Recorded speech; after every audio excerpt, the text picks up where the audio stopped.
Magkano ang salary increase para sa mga government employees sa year 2026, third tranche? Hello mga kaibigan, welcome back to our channel kung saan nagdadala kami ng pinakabagong balita at updates tungkol sa gobyerno ng Pilipinas at serbisyong publiko. Ngayon, tatalakayin natin ang isang mahalagang subject na may malaking epekto sa lahat ng government workers, ang third tranche of salary increase that is scheduled to happen sa year 2026. Kaya kung excited ka nang malaman kung gaano kalaki ang iyong salary increase as a Philippine government worker, manatiling nakatutok.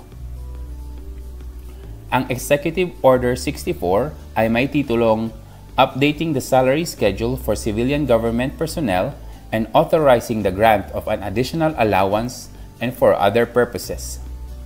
Ito ay nangangahulugang ang mga government employees ay makakatanggap ng salary increase taon-taon sa susunod na 4 na taon simula 2024. In short, mayroong 4 tranches or 4 stages ng salary increases until year 2027. Pero sa video na ito, we will be discussing ang ikatlong tranche na ipatutupad sa year 2026. So, what can you expect sa third tranche? Tingnan natin ang updated salary table na inilabas ng Department of Budget and Management or DBM.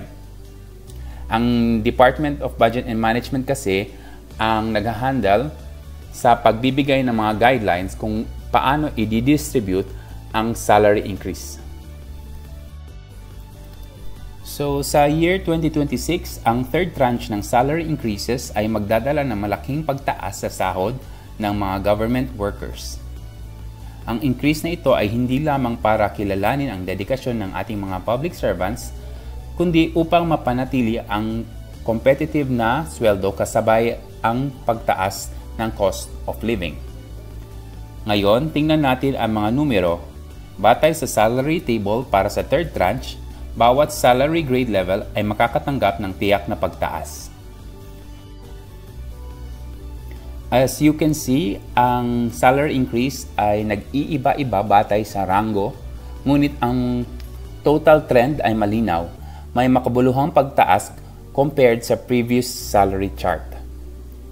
Kaya, ano ang ibig sabihin nito para sa ating mga government workers?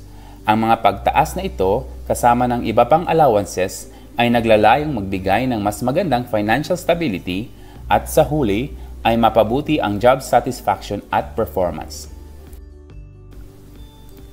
Ito ay isang initiative ng administrasyon upang masiguro na ang ating mga public servants ay nararamdaman na sila ay pinahahalagahan at may sapat na kompensasyon para sa kanilang mahahalagang tungkulin. So, markahan ang inyong mga kalendaryo. Ang ikatlong tranche ay opisyal na ipapatupad sa Enero 1, 2026. Ibig sabihin, mula January 2026, you can see the updated salary on your payslip. Magandang pagkakataon ito para simulan ang pagpaplano kung paano makakaapekto ang pagtaas ng sahod na ito sa inyong mga monthly budgets. So, ano ang masasabi mo tungkol sa nalalapit na salary increase sa ikatlong tranche? Nais naming marinig ang inyong mga opinyon at kung paano mo balak gamitin ang karagdagang kita na ito. I-share mo ang iyong mga komento sa baba. Huwag kalimutang i-like ang post na ito at mag-subscribe para sa higit pang updates tungkol sa salary adjustments at iba pang mahahalagang balita. Salamat sa panonood at magkikita tayo sa susunod na video.